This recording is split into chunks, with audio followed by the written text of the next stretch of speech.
Why does the left hate the working class?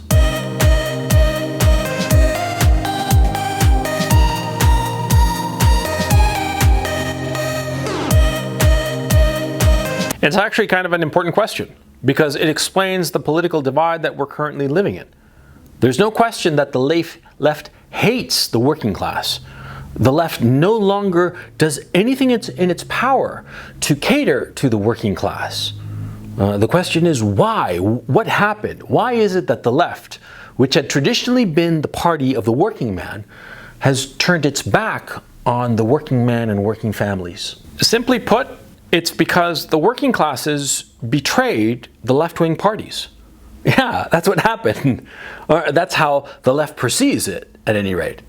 Because what happened was that, the working classes, as they became materially more prosperous, they didn't necessarily find their interest aligned with the left-wing parties anymore. Yeah, that's what happened. Also, insofar as the left-wing intelligentsia, the working classes, as they became materially more prosperous, saw no reason to rise up in revolution. Yeah, a lot of the left-wing thinkers and theoreticians had been saying that the working classes in the Western democracies, in the capitalist democracies, would eventually rise up and overthrow capitalism and create this socialist utopia, which Marx had predicted, of course, back in the 19th century, and which, of course, we have seen has never happened in any of the Western democracies. On the contrary, the working classes, as they rose materially, became more and more ardent capitalists and didn't want to have anything to do with socialism. Yeah. And so the left felt betrayed in a very real way. Left-wing politicians felt that if they worked hard for the working classes would do well enough and eventually start voting conservative. And the left-wing intelligentsia felt that the working classes were not revolutionary enough. And so there was this bitter taste in the mouths of the left-wing politicians and intellectuals that the working classes were not these, how can I put this, these virtuous people who would rise up and get behind them. Oh no, they discovered that the working classes had minds of their own. And that's why they got pissed off. Yeah. Yeah, it's a failure of imagination of the left. Yeah. The left has always been lacking in imagination, insofar as human imagination. Imagination insofar as empathy is concerned. They don't have it. They don't understand that, what the working classes have always wanted is very simple. They want to have a decent living, a decent job that gives a sense of satisfaction and a decent wage.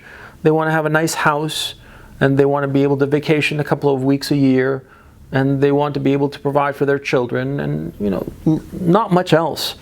Working people have always had very modest ambitions. They don't want to change the world. On the contrary, most working class people, and I'm talking about people from the professional levels all the way down to the quote-unquote working poor or the low-skilled manual laborers, what they all want is just stability and a nice enough living. That's all they want. And it's perfectly reasonable. It's a perfectly modest and achievable goal. There's nothing wrong with this goal. There's nothing wrong with any goal that human beings might aspire to.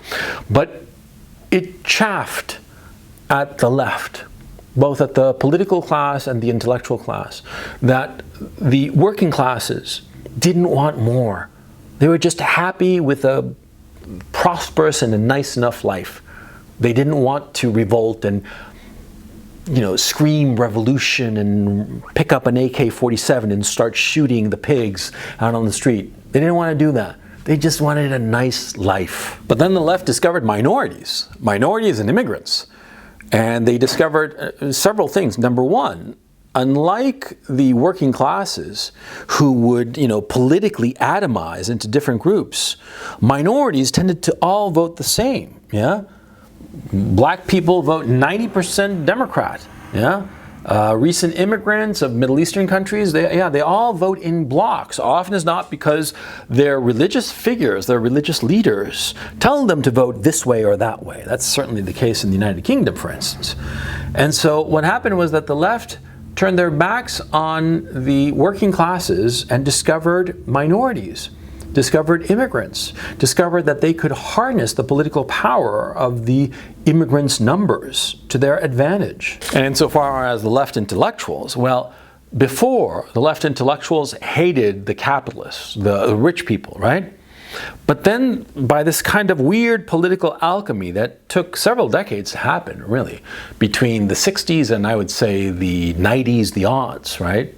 There was this political alchemy in the minds of the leftist intellectuals that turned capitalist into white person.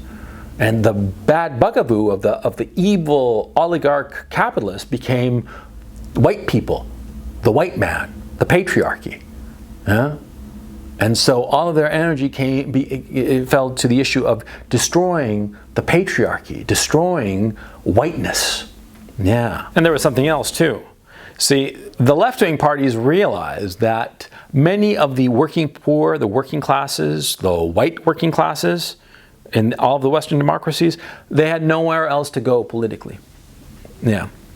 And so they knew that they didn't have to do anything. They didn't have to pander to the working classes, the white working classes in the Western democracies, because they'd always have some of those votes, enough of those votes. See?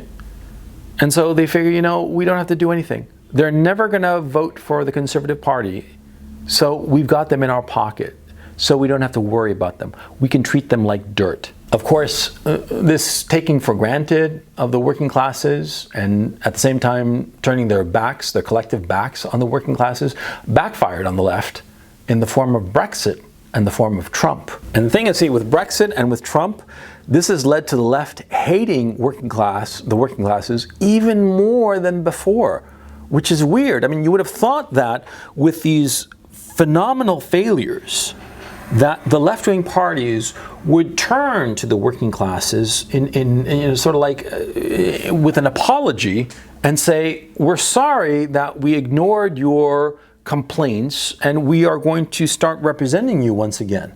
You would have thought that they'd do that, but no, they didn't. On the contrary, they doubled down on their leftist ideology. And we're seeing it now in the campaign for the 2020 election. They doubled down on their rhetoric. They doubled down on their hatred for white people. They doubled down on their embrace of minority rights to the point where it's tyrannical. These rights, these minority rights have become a tyranny of the minority. And the left has just doubled down on what they were doing before. And they now actively hate the working classes because the working classes delivered Brexit and Trump, the two things that the left could not stand. I mean, you could think about it in a way that it's the working classes gave the big middle finger to the left-wing parties by way of Brexit and Trump. Yeah. I mean, Michael Moore, who predicted that Donald Trump might win, yeah, he sensed what was going on, that the working classes were so pissed at the left that they were willing to vote literally a used car salesman, a TV personality, to become president, just to spite the left-wing parties that had so abandoned the working classes. Now, if you're on the left, let me tell you a secret. The left is going to lose in the 2020 election. The left is going to lose huge in the next UK-British election, general election. They are going to lose horrifyingly. Yeah, it's going to be a wipeout. The 2020 election, it could wind up being the worst landslide since 1964. And if you don't know about that landslide, go look it up, okay? In that landslide, the Democrats annihilated the Republicans. They got to a point where the Republicans almost ceased to be a party. That's how bad it got. It's going to happen, the exact same thing is going to happen to the Democratic Party in the United States for the 2020 election because they've doubled down on this leftist insanity, yeah? And they have no longer, and it's not only that they've turned their back on the working classes, they hate them and they say it. They go out of their way to say how much they hate working class people, and they don't care that they're dying from suicide. They don't care about the opioid addictions. They don't care about the misery. They don't care about the fact that 2/3 of the US population cannot scrounge together $500 for an emergency. And that's a fact.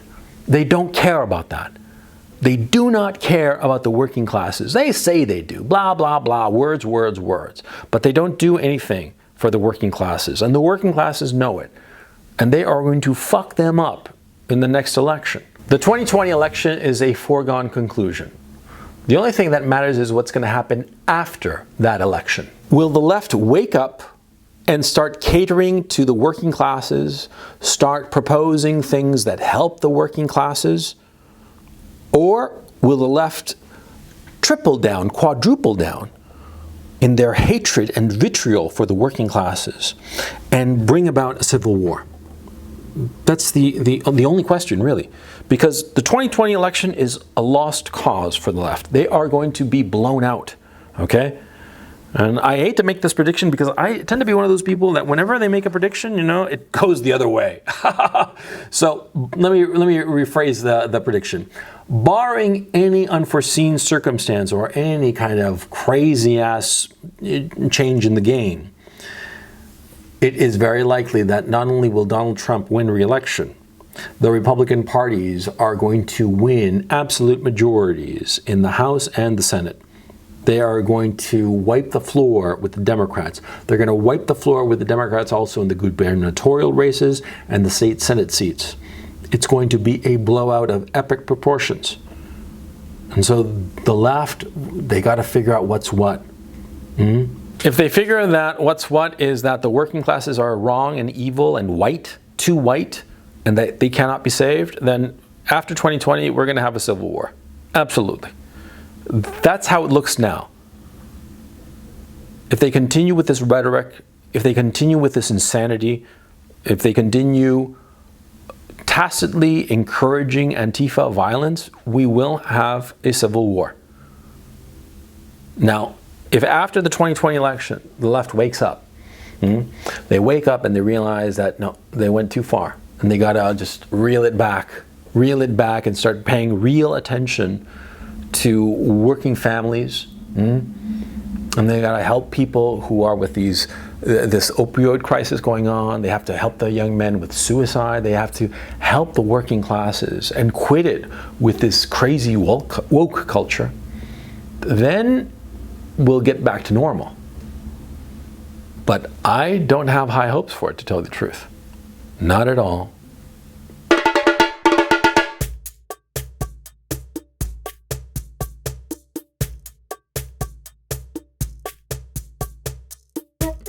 Thank you.